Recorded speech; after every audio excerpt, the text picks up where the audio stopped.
जय हिंद, वंदे मातरम। दोस्तों, आज के इस वीडियो पर देखेंगे हम वैदिक काल के मोस्ट इम्पॉर्टेंट क्वेश्चंस को देखने वाले हैं। देखिए, हमने यहाँ पर 3 टॉपिक जो कि पिछले कवर कर लिए हैं, तो ये चौथा टॉपिक है वैदिक काल। तो ये मोस्ट इम्पॉर्टेंट टॉपिक है। यहाँ पर देखिए, अगर हम देखें तो मोस्ट इम्पॉर्टेंट टॉपिक होने के साथ ही यहाँ पर बहुत सारे क्वेश्चन इससे आपको देखने को मिलेंगे। तो आइए हम लोग शुरू करते हैं वैदिक काल के मोस्ट इम्पॉर्टेंट क्वेश्चन। तो आइए देखते हैं। सिंधु सभ्यता, जो सिंधु घाटी सभ्यता है, उसके बाद भारत में वैदिक सभ्यता का प्रसार हुआ, जो आर्यों द्वारा विकसित की गई थी। तो देखिए, जो वैदिक काल की सभ्यता है वो किसके द्वारा विकसित की गई? आर्यों के द्वारा। उसके पहले कौन सभ्यता थी? तो सिंधु घाटी की सभ्यता थी। इसी के साथ आर्यों के कारण ही भारत का जो कि नाम आर्यावर्त पड़ा। देखिए, आर्यों के कारण ही भारत का क्या नाम पड़ा? आर्यावर्त पड़ा। इसी के साथ वैदिक सभ्यता का कालखंड जो हमारे पास है वो 1500 ईसा से लेकर 600 ईसा पूर्व तक माना जाता है। देखिए, वैदिक सभ्यता जो है उसका कालखंड कितना है? तो 1500 ईसा पूर्व से जो कि 600 ईसा पूर्व तक माना जाता है। इसी के साथ देखेंगे तो ऋग्वेद को कितने भागों में विभाजित किया गया है?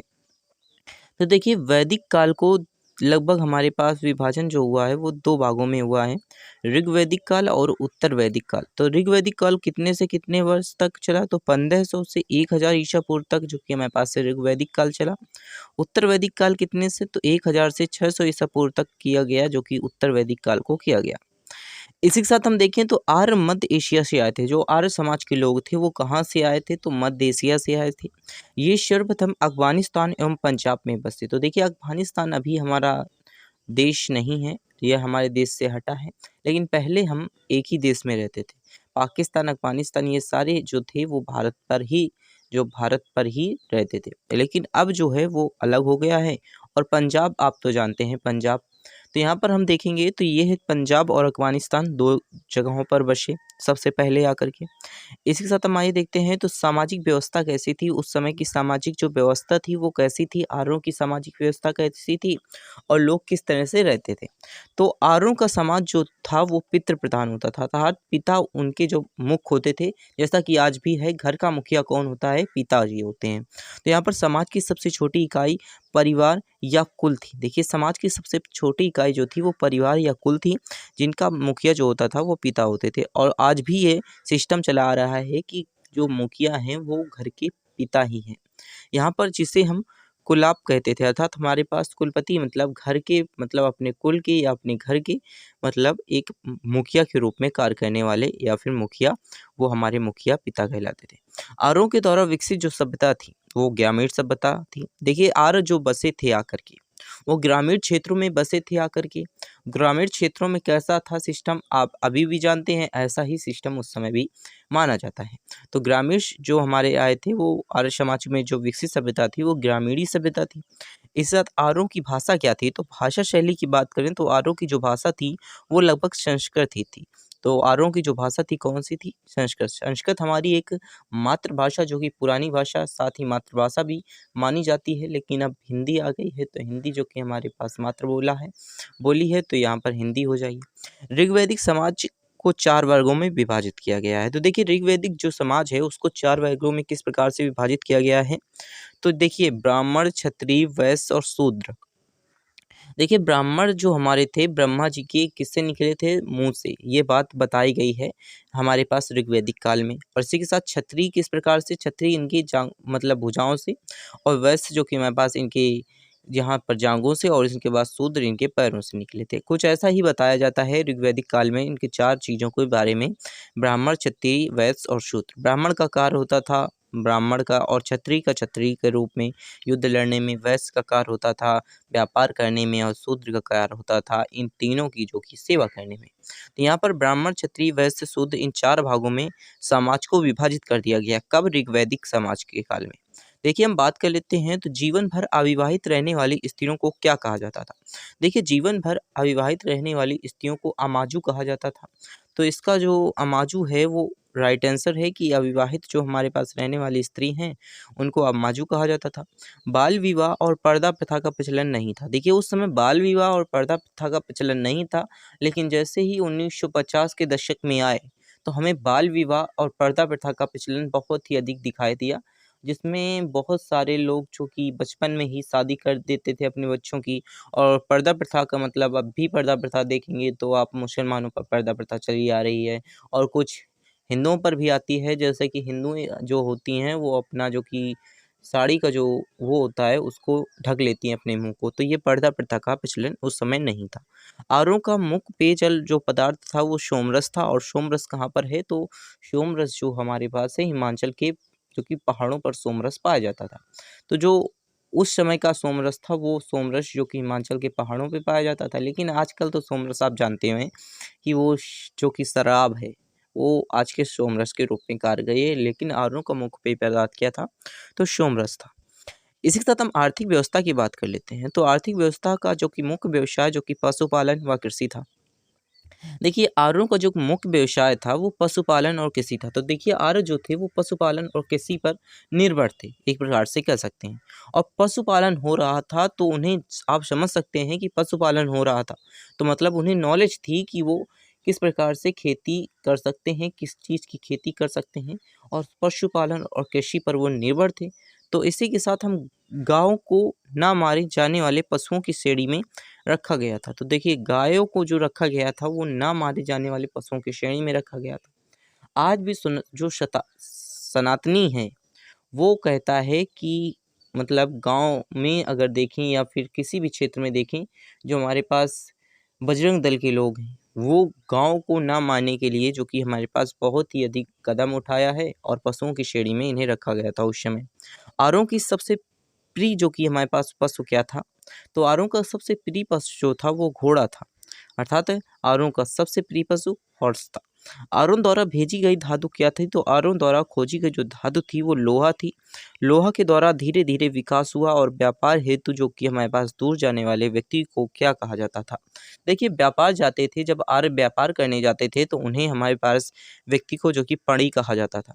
लेन देन में वस्तु विनिमय प्रणाली जो कि उस समय प्रचलित थी, कि वस्तु विनिमय प्रणाली में मतलब होता है कि अगर आप हमें गेहूँ दे रहे हैं तो हम आपको चावल दे देंगे उतना ही, अगर आप हमें चावल दे रहे हैं तो हम आपको गेहूँ दे देंगे। मतलब वस्तु विनिमय प्रणाली का मतलब है कि किसी चीज़ के बदले किसी दूसरी चीज़ को ले लेना, ये वस्तु विनिमय प्रणाली के अंतर्गत आता है। इसी के साथ हम देखेंगे तो यहाँ पर राजनीति के बारे में देखेंगे कि उस समय राजनीति कैसी थी, राजनीतिक व्यवस्था कैसी थी। तो आरोप में प्रशासनिक इकाई अवरोही क्रम की कुल ग्राम, विश्व, जन और राष्ट्र में बटी हुई है। तो देखिए आज के समय पर भी जैसा बटा हुआ है तैसे उस समय भी बटा हुआ था। तो आज के समय पर जो हमारे पास राजनीतिक व्यवस्था है उस समय भी ऐसे ही राजनीतिक व्यवस्था रही होगी। तो यहाँ पर जो अवरोही क्रम में रखा गया था कुल, ग्राम, विश्व, जन और राष्ट्र के रूप में रखा गया था। गांव के मुखिया को ग्रामीण जो कि हमारे पास कहा जाता था और विश्व के प्रधान को विस्पति और जन के प्रधान को शासक को राजा कहा जाता था। तो यहाँ पर मोस्ट इम्पॉर्टेंट बात है, ग्राम के मुखिया को ग्रामीण और प्रधान की जो हमारे पास है विश्व के प्रधान को विस्पति और जन के शासक को राजा कहा जाता था। ये सारे मोस्ट इम्पॉर्टेंट हो जाते हैं कि यहाँ पर क्या उस समय किसे कहा जाता था। इसी के साथ हम देखें तो उत्तर वैदिक काल में राजा का राज्याभिषेक के समय जो कि हमारे पास है राजस्व यज्ञ का अनुष्ठान भी किया जाता था। आप देखेंगे तो सिंधु सभ्यता, मोहनजोदड़ो, इसमें कालीबंगा में आपको हवन की वो कुंड मिले जाएंगे आपको। तो उस समय मतलब राज्याभिषेक का समय प्रचलित था तो राजस्व यज्ञ हुआ करते थे उत्तर वैदिक काल में। उत्तर वैदिक काल में राजा का जो हमारे पास है पद वंशानुकूलन होने लगा। देखिए वंशानुकूलन का मतलब है कि जैसे कोई राजा है तो उसका बेटा ही राजा बनेगा, ऐसी क्रिया जो थी उस समय प्रचलित नहीं थी। और आज के समय में है तो आज के समय में जो राजा चुनता है मतलब प्रधानमंत्री या राष्ट्रपति चुने जाते हैं तो वो जनता के द्वारा चुना जाता है। प्रधानमंत्री या फिर मुख्यमंत्री जो होता है वो जनता के द्वारा चुना जाता है। और इसी के साथ हम आइए बात कर लेते हैं तो धार्मिक व्यवस्था उस समय की कैसी थी। तो ऋग्वैदिक काल में इंद्र महत्वपूर्ण देवता थे, उन्हें ऋग्वेद में पुसंदर कहा जाता था, पुसंदर कहा जाता था। उत्तर वैदिक काल में इंद्र जो कि एक महत्वपूर्ण देवता थे और उन्हें ऋग्वेद में क्या कहा जाता था, तो पुरंदर कहा जाता था। उत्तर वैदिक काल में प्रजापति सर्वाधिक प्रिय देवता बने। प्रजापति जो थे मतलब प्रजापति दक्ष जो कि हमारे पास सबसे प्रिय देवता थे। इस साथ आर्य, अग्नि, वायु, रुद्र और सूर्य को भी पूजा जाता था। कब? हमारे पास उत्तर वैदिक काल और हमारे पास वैदिक काल में जो पूजा जाता था। देखिए ऋग्वैदिक काल की नदियाँ कौन कौन सी हैं ये मोस्ट इंपॉर्टेंट हो जाता है। आधुनिक नाम देखेंगे और आज के समय पर उन्हें क्या कहा जाता है, प्राचीन नाम भी देखेंगे। तो हमारे पास कुब्र को क्या कहा जाता है, तो उस समय कुब्र था तो आज इस समय हम कुरम कहते हैं। कुभा को क्या कहते हैं तो काबुल कहते हैं। विस्तृता को क्या कहते हैं तो झेलम कहते हैं। कास्तनी को क्या कहते हैं तो चिनाव कहते हैं। इसी साथ हमारे पास प्रणोड़ी को क्या कहते हैं तो रावी कहते हैं। सतुद्री को क्या कहते हैं तो सतलज कहते हैं। इसी के साथ हम देखें तो यहाँ पर हमारे पास और हैं, तो यहाँ पर हमारे पास है विपाशा को क्या कहते हैं तो व्यास कहते हैं। सदा नीरा को क्या कहते हैं तो हमारे पास खंडक कहते हैं। और दस्ती को क्या कहते हैं तो घंघर कहते हैं। और गोमती को क्या कहते हैं तो गुमल कहते हैं। और हमारे पास सुवस्तु का क्या कहते हैं तो स्वास्थ्य कहते हैं। इसी साथ ऋग्वैदिक काल के देवता कौन थे तो देवता देखेंगे उनका संबंध किस चीज़ से था, किस चीज़ के लिए उन्हें पूजा जाता था। इंद्र को जो कि मेरे पास है वर्षा के देवता के रूप में पूजा जाता था। अग्नि को देवता व मनुष्य के बीच मध्यस्थता की वजह से पूजा जाता था। वरुण को जो कि सूर्य और पृथ्वी के निर्माता के रूप में और समुद्र के देवता के रूप में वरुण को पूजा जाता था। मारुत को आंधी तूफान की जो कि देवता के रूप में वरुण को पूजा जाता था। और धौ को हमारे पास आकाश के देवता के रूप में और उषा को जो कि हमारे पास प्रगति और उत्थान की देवी के रूप में पूजा जाता था। और इसी के साथ देखें तो सोम जो हमारे पास है वनस्पति देवता के रूप में। अश्विन को विपत्तियों से हारने वाले देवता के रूप में और हमारे पास हराने वाले देवता के रूप में। और हमारे पास भूषण को जो कि पशुओं के देवता के रूप में। और विष्णु को जो कि हमारे पास सृष्टि के नियामक के रूप में उस समय माना जाता था। और आज के वीडियो पर हम देखेंगे, देखिए अगर आप चैनल पर नए हैं तो चैनल को सब्सक्राइब जरूर कर दीजिएगा, क्योंकि हम इसी प्रकार के आपके टॉपिक आपके साथ कवर करते रहते हैं।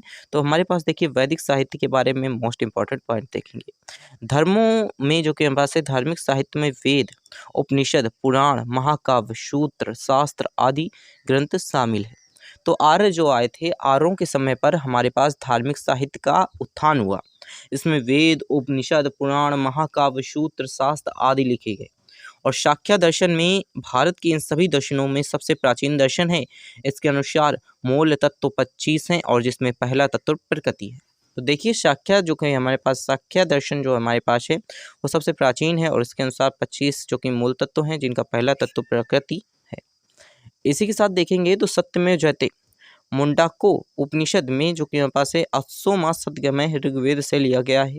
गायत्री मंत्र का उल्लेख ऋग्वेद के 3रे मंडल में मिलता है और यह मंत्र जो कि हमारे पास सोहेत्री नामक देवता ने संबोधित किया था। तो देखिए मोस्ट इंपॉर्टेंट हो जाता है। इस सत्यमेव जयते जो कि हमारे पास है मुंडको उपनिषद से लिया गया और 800वां सदगमय ऋग्वेद से लिया गया।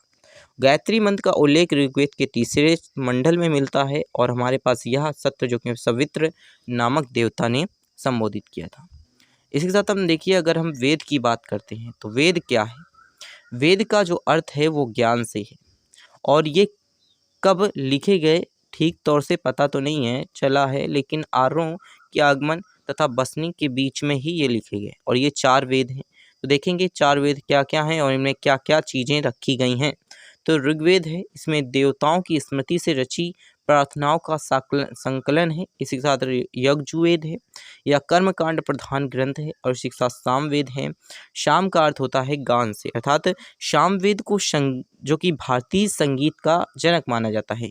और अथर्ववेद में जो कि हमारे पास है मोस्ट इंपॉर्टेंट है अथर्ववेद, इसमें रोग निवारण, राजभक्ति, विवाह, प्रणय गीत, अंधविश्वासों का वर्णन किया गया है। तो सबसे ज़्यादा अथर्ववेद में मोस्ट इंपॉर्टेंट पॉइंट्स है। इसी के साथ हम देखेंगे प्रमुख दर्शन एवं उनके प्रवर्तन। तो दर्शन है और इसके साथ हम प्रवर्तक को देखेंगे। तो हमारे पास चावक्र है, चावक्र योग जो कि हमारे पास है पतंजलि, शाक्य जो कि हमारे पास है कपिल, न्याय गौतम, हमारे पास पूर्णमीसा जो कि हमारे पास है जैमिनी। इसी के साथ हम देखेंगे तो उत्तर मीमांसा, इसी के साथ हमारे पास उत्तर मीमांसा है जो कि हमारे पास है बादरायण। इसी के साथ वैशेषिक, कड़ाद और हमारे पास उल्लुक है। इसी के साथ हम बात कर लेते हैं ब्राह्मण क्या था। तो उस समय ब्राह्मण के बारे में बात करते हैं तो ये ग्रंथ पद्य में रचे गए। इसमें जो कि हमारे पास है ययादि संबंधी नियमों का गहन अध्ययन ब्राह्मण के द्वारा किया गया। तो देखिए ये ग्रंथ जो हमारे पास थे वो गद्य में रचे गए और इनमें जो हमारे पास है यज्ञादि संबंधों के जो संबंधी नियमों का संग्रह था, तो ब्राह्मण के द्वारा किया गया। अब इसके बाद हम बात कर लेते हैं तो अड़ायक क्या था। तो अड़ायक इन ग्रंथों का अध्ययन जो हमारे पास है एकांत वनों में किया जाता था, इसलिए उन्हें हम जो कि हमारे पास है अड़ाग्यक कहते थे। कि अड़ाग्यक मतलब अपने घर परिवार से अलग होकर के एकांत में जो कि वनों में किया जाने वाला अध्ययन हमारे पास अड़ाग्यक कहलाता था। अब उपनिषद की बात कर लेते हैं तो उपनिषद इनकी संख्या लगभग 100 से अधिक बताई जाती है। लेकिन हम 11 उपनिषद जो कि प्रमुख हैं देखेंगे। ईश, केन, कठ, प्रश्न, मुंडक। 6 जो कि हमारे पास है मंडूक। 7वां हमारे पास है ऐतरेय और 8वां है तैत्तिरीय और हमारे पास 9वां है छानोदोक। इसी के साथ हमारे पास 10वां है बृहदारण्यक और हमारे पास 11वां है श्रोतासुर। इसी के साथ हम बात कर लेते हैं यहाँ पर वेदाक क्या है। तो वेदाक को अर्थ समझने के लिए हम वेदाक की रचना देखेंगे। तो वेदाक में 6 चीज़ें हैं।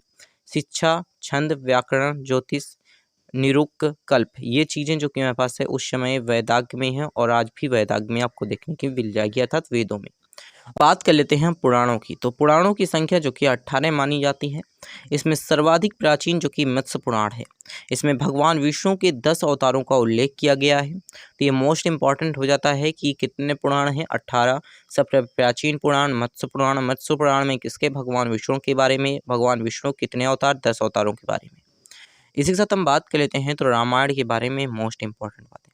तो रामायण महर्षि वाल्मीकि ने इसकी रचना की थी और इसे जो कि हमारे पास है चतुविंशति जो कि हमारे पास है सहस्त्री भी कहा जाता है, जो कि रामायण को कहा जाता है।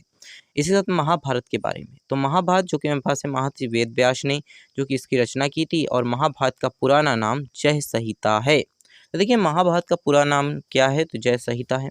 देखिए इसकी जो PDF है आपको यहाँ पर मिल जाएगी टेलीग्राम पर, लेकिन देखिए अभी नहीं मिलेगी। हम इसके लिए माफ़ी चाहते हैं, लेकिन अभी नहीं मिलेगी। ये PDF आपको जैसे ही पूरा ये कोर्स ख़त्म हो जाएगा भारत का इतिहास, तैसे ही आपको ये PDF आपके जो कि टेलीग्राम चैनल पर डाल दी जाएगी। तो उस पे जाकर के आप कनेक्ट हो सकते हैं। टेलीग्राम का चैनल आपको जो कि इसी वीडियो के लिंक के डिस्क्रिप्शन बॉक्स में मिल जाएगा। वहाँ से जाकर के आप हमसे टेलीग्राम ग्रुप से कनेक्ट हो सकते हैं।